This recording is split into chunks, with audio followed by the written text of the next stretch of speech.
cette année, on va recevoir M. Saïd Ahmad, président de la communauté musulmane Ahmadiyya, ici au Congo. Bonjour M. Saïd Ahmad. Bonjour M. Diop. Alors, l'islam et le christianisme se disputent souvent le titre de la religion authentique, de la véritable religion de Dieu.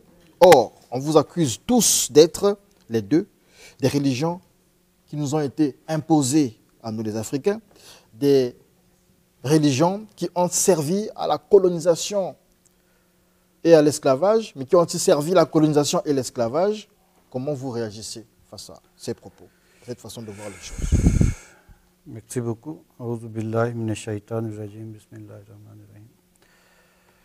Je pense que souvent, quand je passe ici, je présente les enseignements du Saint-Coran. Et le Saint-Coran, c'est un livre, dernier livre sur la terre que Dieu a révélé au prophète Mohammed sallallahu alayhi wa sallam pour guider toute l'humanité entière. Maintenant, imposer la religion, nulle part dans le Saint-Coran demande. Plutôt, le Saint-Coran, il a dit et clairement que la ikraha fid din, en matière de la religion, chaque personne il est libre d'accepter ou de refuser. Il n'y a pas de contrainte dans la religion. Et pour dire que l'islam était imposé en Afrique, c'est faux. Si, l'histoire nous le dit. Maintenant, oui, l'histoire les gens qui ont été amputés. L'histoire nous relate que oui, il y a les Européens qui étaient venus pour imposer la Bible. Et le Saint-Coran est venu après. Et aujourd'hui, tout à l'heure, vous avez suivi la décision.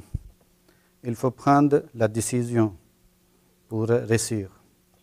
Maintenant, je demande la question que si Jonas avait pris la décision et ferme, à cause de sa décision-là, il a regretté ce qu'il a fait contre le choix de Dieu, comme il a regretté, selon lui, selon la Bible, que lui-même il a demandé de le jeter dans la mer.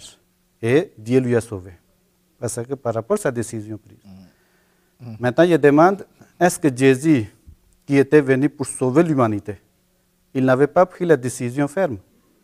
Parce que s'il était venu pour mourir, mais avant qu'on lui arrête, pourquoi il a pleuré toute la nuit? Pendant que Jonas lui-même, il dit que non, j'ai regretté, j'ai fait du mal, jetez-moi. Et Dieu lui a sauvé. Maintenant, c'est lui qui était destiné pour mourir, mais il commence à trembler devant la mort. Et aujourd'hui, vous mettez toute confiance à Dieu, mais la décision de Jésus était contre le choix de Dieu. Vous voulez dire quoi par là? Maintenant, les gens comprennent ce que je voulais dire. Vous voyez, quand on parle du Saint-Coran, le Saint-Coran, il est venu pour juger les enfants d'Israël. Le Saint-Coran. Le Saint-Coran lui-même, il déclare, chapitre 27, versets 77 à 79. Inna hazal Qur'ana yakussu ala bani Israël aksar allazi hum fihi yakhtalifun. En vérité, ce Coran explique aux enfants d'Israël la plupart de ces points sur lesquels ils diffèrent. Et en vérité, c'est une direction et une miséricorde pour les croyants.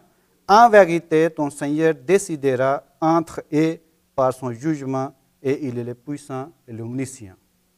Aujourd'hui, dire que la Bible était avant, et c'est le Saint-Coran qui falsifie l'histoire de la Bible, c'est faux. D'abord, plutôt, le Saint-Coran est venu pour juger les contradictions qui se trouvent entre les enfants d'Israël et entre les Juifs et les chrétiens.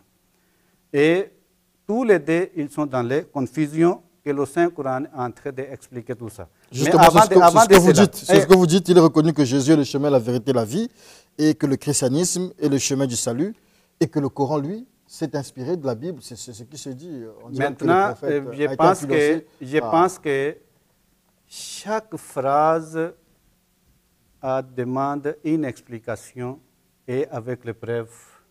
C'est ça que je vais prendre chaque phrase de M. Ange Aluna, qui avait essayé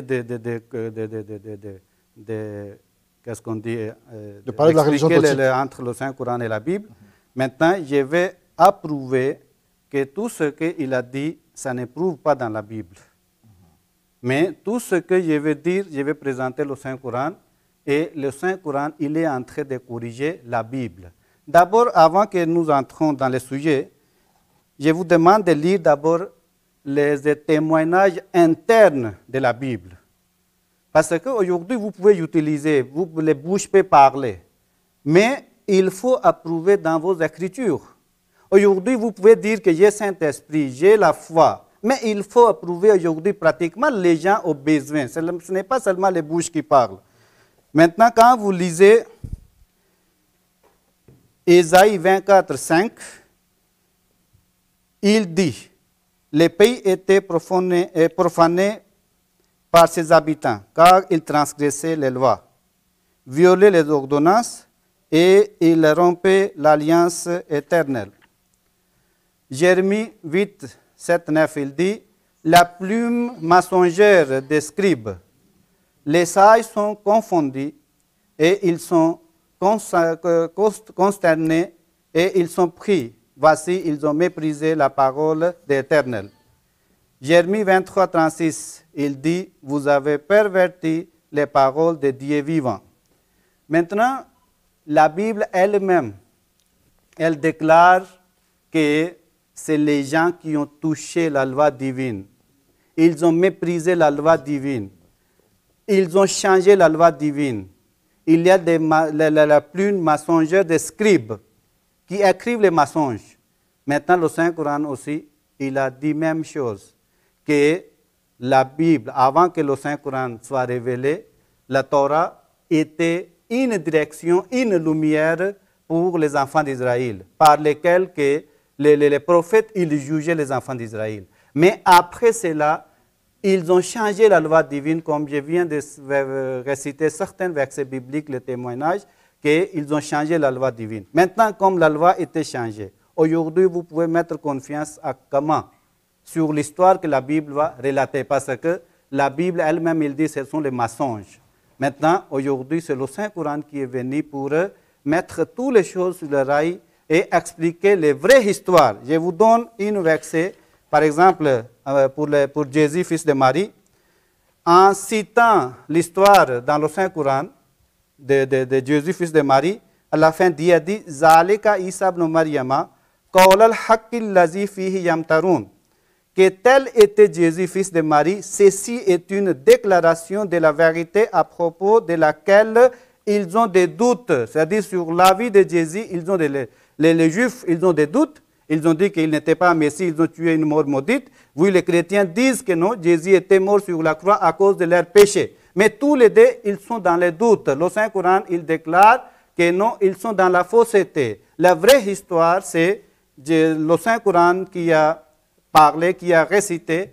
Et à ce moment-là, comment vous pouvez dire que c'est le Saint-Coran qui est en train de copier ou soit il est en train de falsifier l'histoire pendant que c'est le Saint-Coran en train d'éclairer. C'est ça que les missions à venir, nous allons présenter A to Z, selon les Écritures, que là où la Bible a faussé et là où le Saint-Coran a corrigé l'histoire de la Bible et de tous les prophètes, et comment Dieu a protégé les honneurs des prophètes, qu'aujourd'hui la Bible est en train de jeter la saleté sur les prophètes anciens qui étaient passés en Israël. Merci beaucoup pour toutes ces explications, toutes ces informations.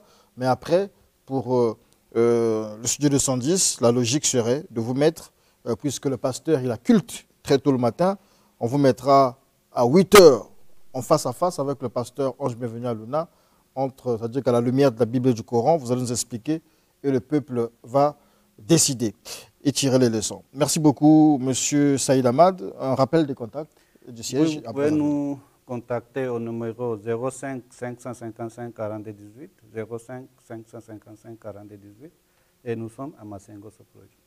À Brazzaville, ici. À Brazzaville. Merci beaucoup.